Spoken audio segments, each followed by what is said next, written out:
اعوذ باللہ من الشیطان الرجیم بسم اللہ الرحمن الرحیم۔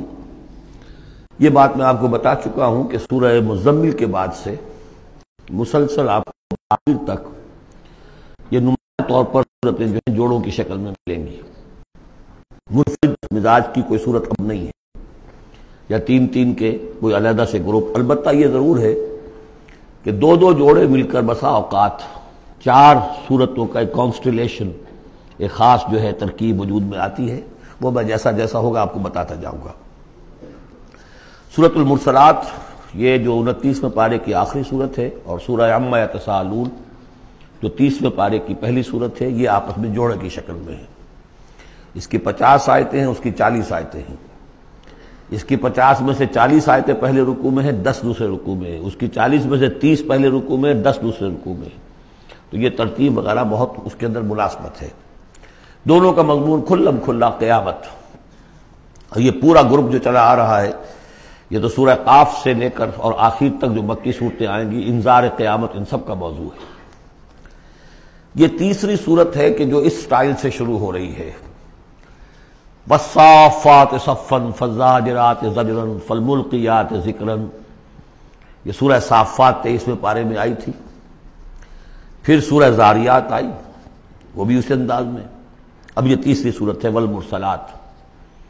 سورہ صافات کی قسموں کے بارے میں بالکل یقین کے ساتھ معلوم ہے کہ وہاں مراد فرشتے ہیں۔ سورہ زاریات کے بارے میں اجماع ہے کہ وہاں ہوائیں مراد ہیں۔ یہ صورت اس اعتبار سے مشکل ہے کہ اس کی ابتدائی قسموں کے بارے میں مختلف آراء ہیں، ہوائیں بھی اور فرشتے بھی۔ والمرسلات عرفا، پہلی تین کے بارے میں تو یوں سمجھیے کہ سمجھا جاتا ہے کہ یقیناً یہ ہواؤں کا معاملہ ہے۔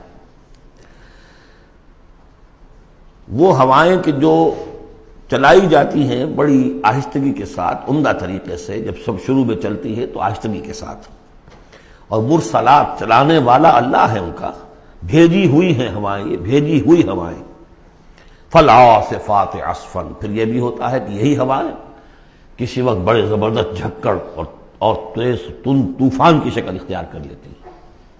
والناشرات نشرا، اور اسی طرح سے یہی ہوائیں ہیں کہ پھر جو بادلوں کو، بخارات کو اٹھا کر لے کر جاتی ہیں، جو باران رحمت بن جاتے ہیں۔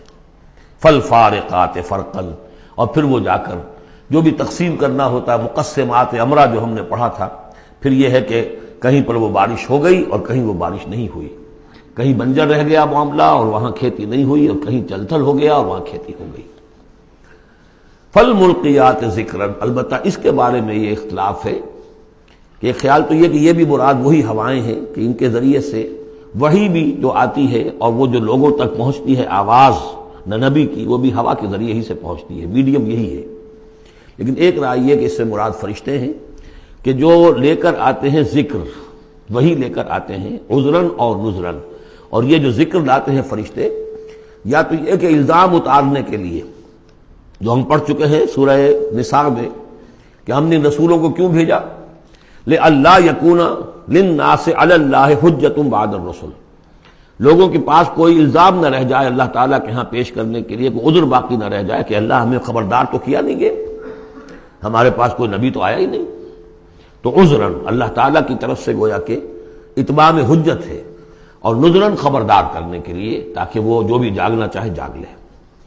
ان ساری قسموں پر جو اب مقسم علیہ ہے، جس چیز پر قسم کھائی گئی، انما توعدون لواقع، جس چیز کا تم سے وعدہ کیا جا رہا ہے وہ واقع ہو کر رہے گی۔